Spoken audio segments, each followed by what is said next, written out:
اعوذ باللہ من الشیطان الرجیم بسم اللہ الرحمن الرحیم الحمد للہ رب العالمین والصلاة والسلام علی اشرف الانبیاء والمرسلین وآلہ الطیبین الطاہرین اعوذ باللہ من الشیطان الرجیم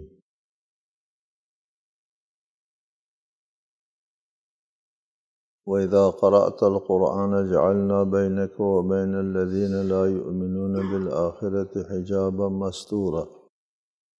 سورہ بنی اسرائیل آیت 45۔ اور جب آپ قرآن پڑھتے ہیں تو ہم آپ کے اور آخرت پر ایمان نہ لانے والوں کے درمیان ایک نامرئی پردہ حائل کر دیتے ہیں۔ مکے میں جب رسالت مآب مشرکین کو قرآن پڑھ کے سناتے تھے تو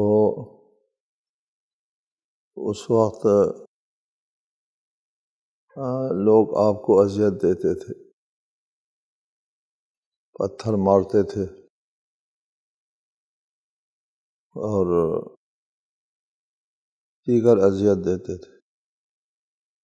اس آیت میں ارشاد فرمایا کہ جب آپ قرآن پڑھتے ہیں تو آپ کے اور یہ جو مشرکین ہیں جو آخرت پر ایمان نہیں رکھتے ان کے درمیان میں ایک حجاب ہم رکھتے ہیں، حجاباً مستورا۔ اکثر لوگوں نے کہا ہے حجاباً مستورا، کہا حجاباً ساترا، ایک ایسا حجاب ہم آپ کے اور ان کے درمیان میں ڈالتے ہیں جس سے چھپ جاتا ہے، ساتر ہے۔ حجاب ساتر ہوتا ہے، حجاب مستور نہیں ہوتا۔ ہم نے اس کو اختیار نہیں کیا، ہم نے کہا کہ ایک حجاب حائل کرتے ہیں ہم آپ کے اور مشرکین کے درمیان میں، وہ حجاب ظاہر نہیں ہے، مستور حجاب ہے، نامرئی حجاب ہے، دکھائی نہ دینے والا حجاب ہے۔ مشرکین کو وہ حجاب تو نظر نہیں آتا تھا، لیکن اللہ تعالیٰ ان کے اور مشرکین کے درمیان میں ایک حجاب ڈال دیتا تھا جو ان کو نظر نہیں آتا تھا، اور ان کی جو آزار ہے، اذیت ہے، وہ رسول اللہ تک نہیں پہنچ پاتی تھی۔ وَجَعَلْنَا عَلَىٰ قُلُوبِهِمْ أَكِنَّةً أَن يَفْقَهُوهُ وَفِي آذَانِهِمْ وَقْرًا وَإِذَا ذَكَرْتَ رَبَّكَ فِي الْقُرْآنِ وَحْدَهُ وَلَّوْا عَلَىٰ أَدْبَارِهِمْ نُفُورًا۔ اور ہم ان کے دلوں پر پردے ڈال دیتے ہیں کہ وہ کچھ سمجھ ہی نہ سکے، اور ان کے کانوں میں سنگینی کر دیتے ہیں، اور جب آپ قرآن میں اپنے یکتا رب کا ذکر کرتے ہیں تو وہ نفرت سے اپنی پیٹھ پھیر لیتے ہیں۔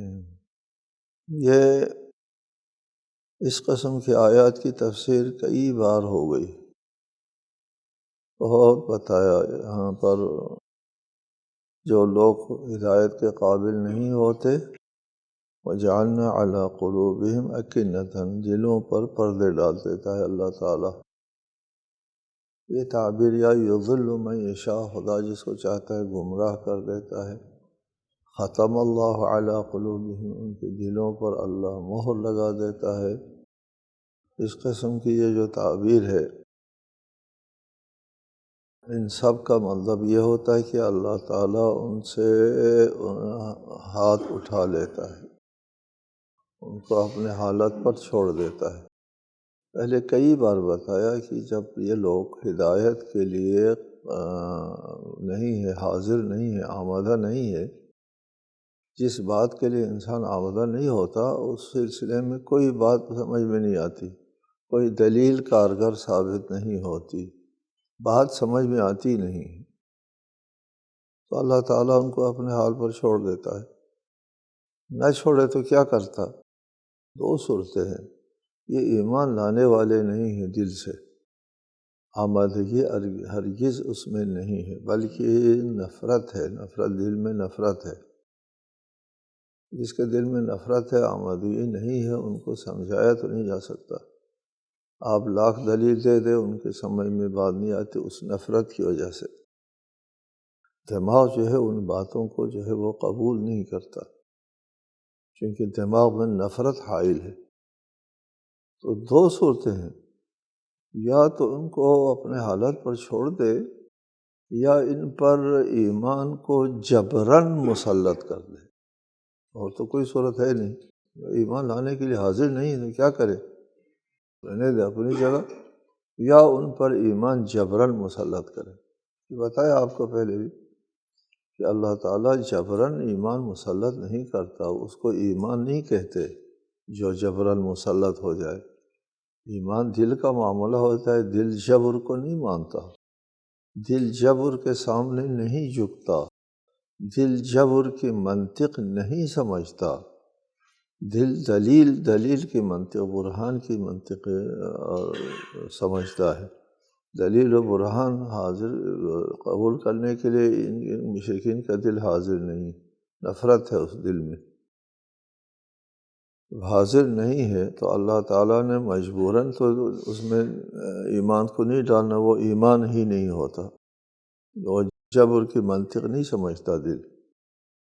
پھر کیا ہے، کیا صورت رہتی ہے؟ یہ صورت رہتی ہے کہ ان کو اپنے حال پر چھوڑ دو۔ اب اللہ تعالیٰ ان کو اپنے حال پر چھوڑ دیتا ہے۔ حال پر کیوں چھوڑا تھا؟ اس لیے کہ ان کے دل میں سننے کی آمادگی نہیں تھی، نفرت تھی۔ تو اللہ تعالیٰ نے جب ان کو اپنے حال پر چھوڑ دیا تو وہ دل میں نفرت ہے، عدم آمادگی ہے، وہ پختہ اور مضبوط ہو جاتا ہے۔ اور یہ سب سے بڑی سزا ہے اللہ تعالیٰ کی طرف سے کہ کسی کو اس کے حال پر چھوڑ دینا، ہاتھ اٹھا دینا۔ جب ارحم الراحمین ہاتھ اٹھا دے، کون رحم کرے گا ان کے اوپر؟ جب ان کا خالق جو مہربان ہے، ماں کی مامتا سے بھی زیادہ مہربان ہے اپنے مخلوق کے لیے، وہ ہاتھ اٹھائے اور کس کی مہربانی ملے گی ان کو؟ ہدایت کا جو سرچشمہ ہے اللہ تعالیٰ کی ذات ہے، وہ ہاتھ اٹھائے تو ہدایت اور پھر کہاں سے ملے گی؟ کوئی اور تو جگہ ہے ہی نہیں، لہٰذا دل ان کے اور سیاہ ہو جاتے۔ وَجَعَلْنَا عَلَىٰ قُلُوبِهِمْ أَكِنَّةً أَن يَفْقَهُوهُ وَفِي آذَانِهِمْ وَقْرًا، ان کے کانوں میں بھی سنگینی آ گئی، بات سنائی نہیں دیتے، بات سنائی نہیں دیتے۔ آپ اگر کسی بہترین منظر میں محو ہے، زبردست منظر میں محو ہے، اور آپ حیران اور پریشان ہو رہے ہیں، یار یہ کیا ہو رہا ہے؟ ادھر آپ کے نزدیک ایک دوست آتا ہے، بھائی جان بات سنیں، بھائی جان بات سنیں، وہ اس کی بات آپ نہیں سنیں گے، آپ ادھر منہمک ہیں۔ کیوں بات نہیں سنیں گے؟ آپ کی آواز اس کے کانوں کے پردے کے ساتھ ٹکرا گئی، جو مادی کام ہونا تھا وہ ہو گیا، اس پردے کے راشے کو اعصاب نے دماغ تک پہنچا دیا، دماغ تک بھی پہنچ گیا، لیکن دماغ نے وصول نہیں کیا۔ کیوں وصول نہیں کیا؟ اس لیے کہ ادھر منہمک ہے۔ ٹھیک ہے، یہ بات ہم وہاں بھی بیان کرتے ہیں نا آپ کے لیے کہ روح اور بدن دو الگ چیزیں ہیں، روح مستقل ہے، آوازوں کو سمجھنے والی چیز جو ہے وہ روح ہے، روح سمجھتی ہے۔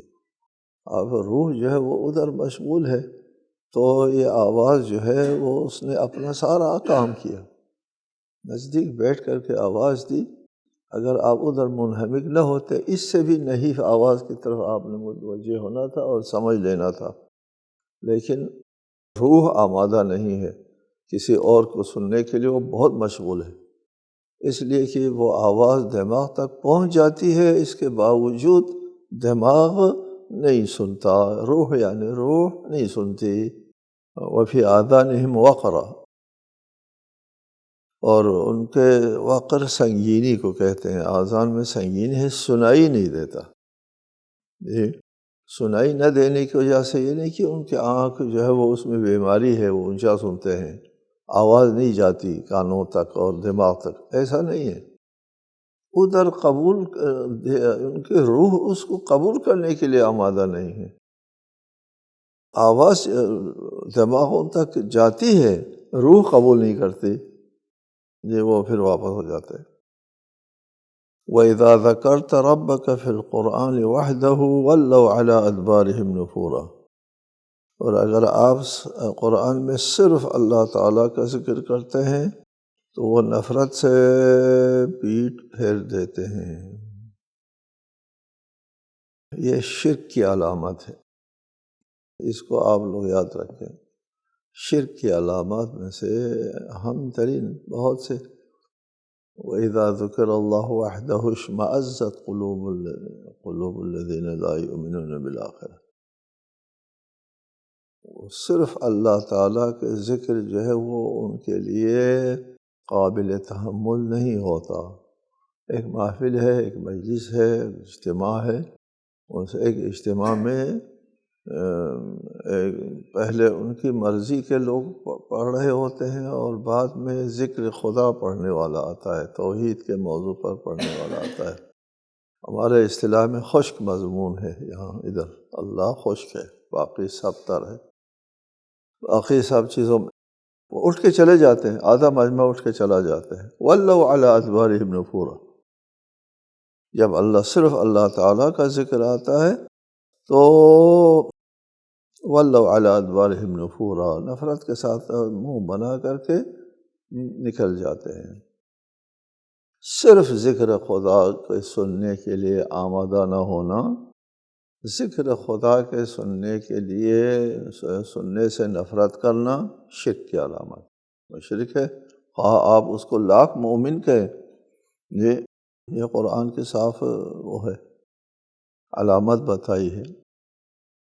وَإِذَا ذَكَرْتَ رَبَّكَ فِي الْقُرْآنِ وَحْدَهُ وَلَّوْا عَلَىٰ أَدْبَارِهِمْ نُفُورًا، وہ نفرت کے ساتھ اٹھ کے چلے جاتے ہیں۔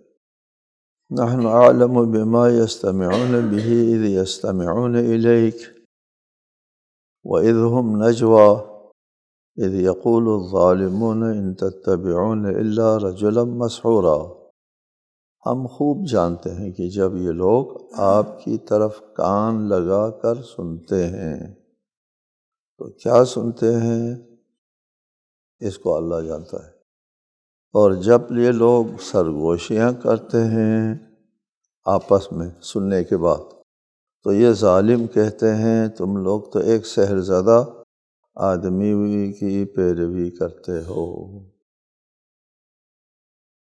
روایات میں آتا ہے ابو سفیان، ابو جہل اور اخنس بن شریق نامی یہ تین شخص جو ہے رات رات کو رسالت میں آپ کے گھر گرد و پیش میں قرآن سن رہے ہوتے تھے۔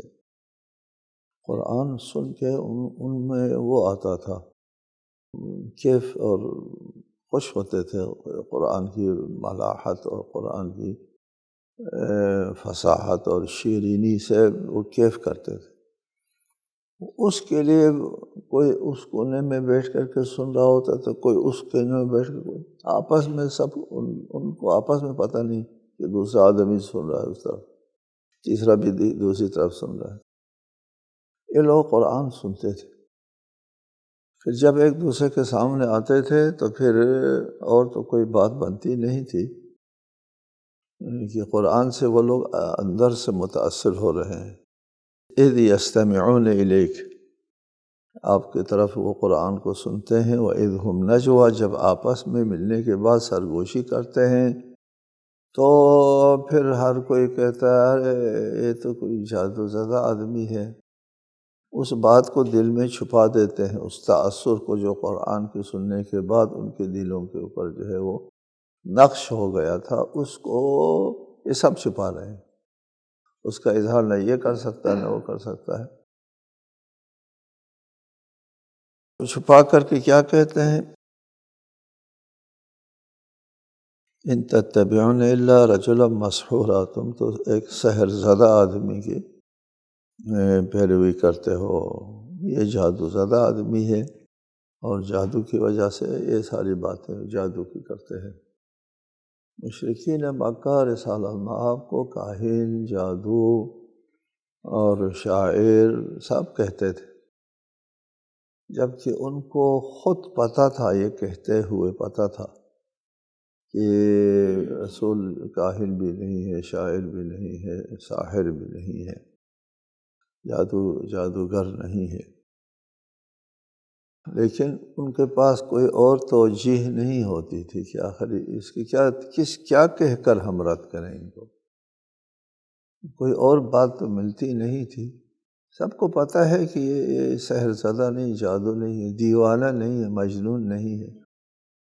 ایک جگہ پر ہے کہ ایک مجنون، یہ ایسا تربیت یافتہ مجنون ہے، قرآن میں ایک جگہ ہے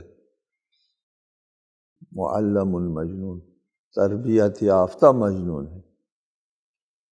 مجنون کی تربیت نہیں ہوتی، جب مجنون ہے تو پھر وہ تربیت یافتہ نہیں ہوتا، مجنون مجنون ہوتا ہے، یعنی ہزار آپ اس کو سکھا دیں۔ دیکھو ان کے الزام کا رد ان کے اپنے جملوں میں موجود ہے۔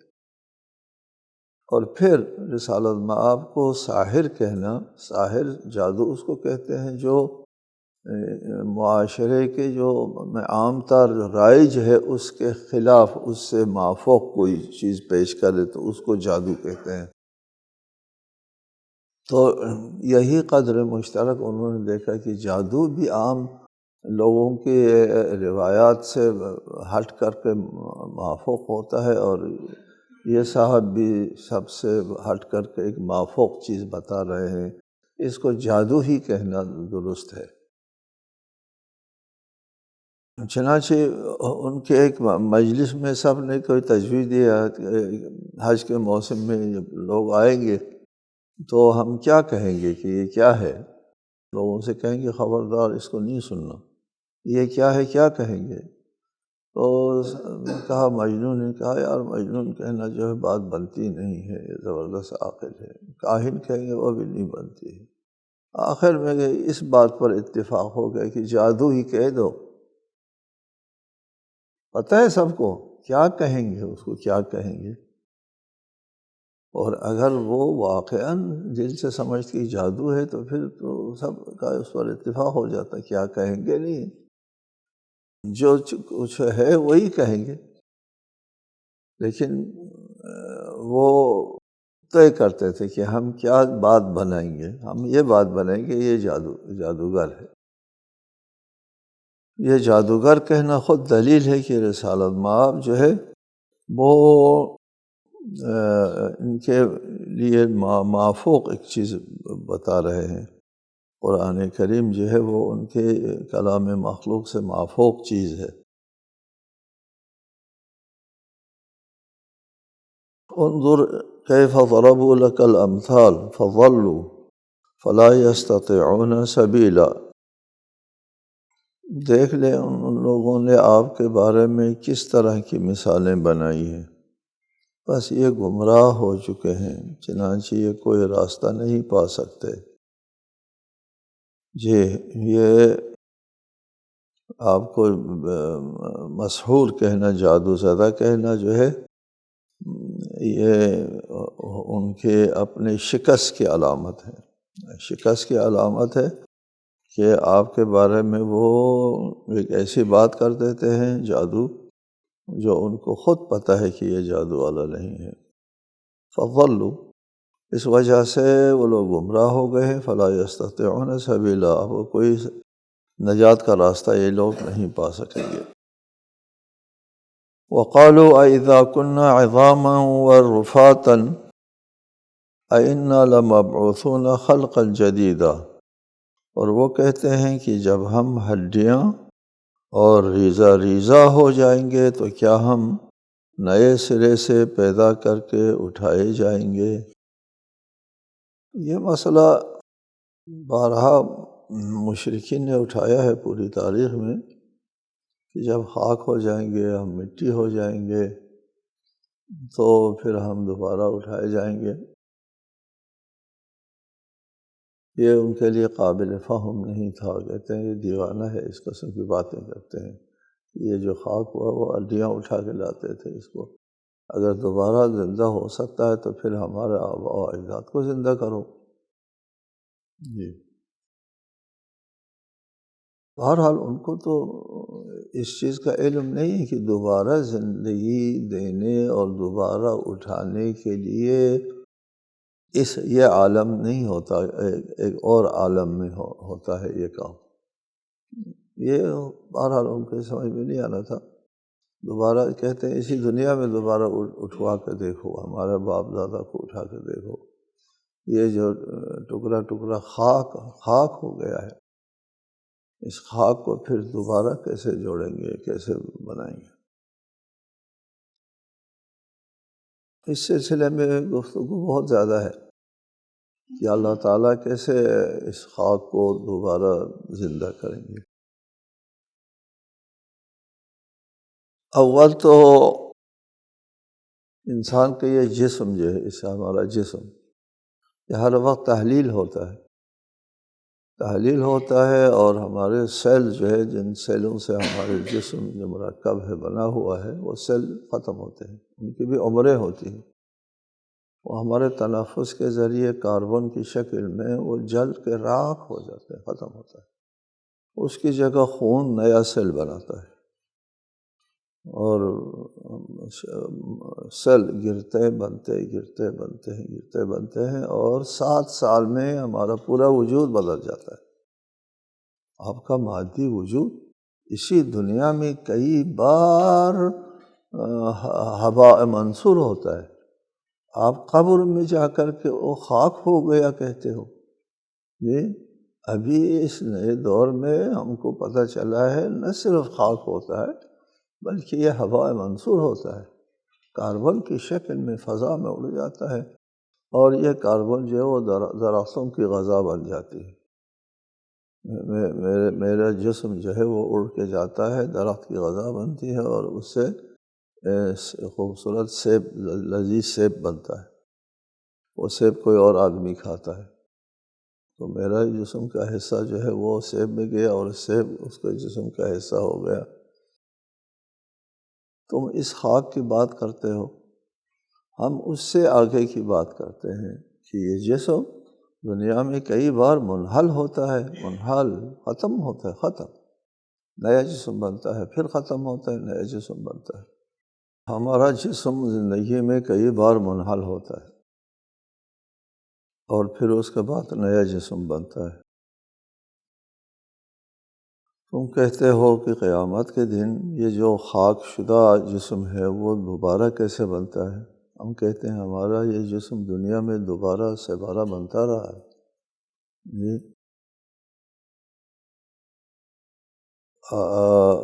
اور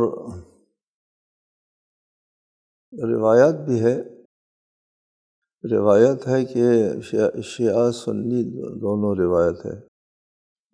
سنی روایت میں ہے کہ انسان جب مر جاتا ہے ساری چیزیں جو ہے ضائع ہو جاتی ہیں الا عجب الذنب، اور ایک دانہ جو ہے وہ محفوظ رہتا ہے، اس کو عجب الذنب کہتے ہیں۔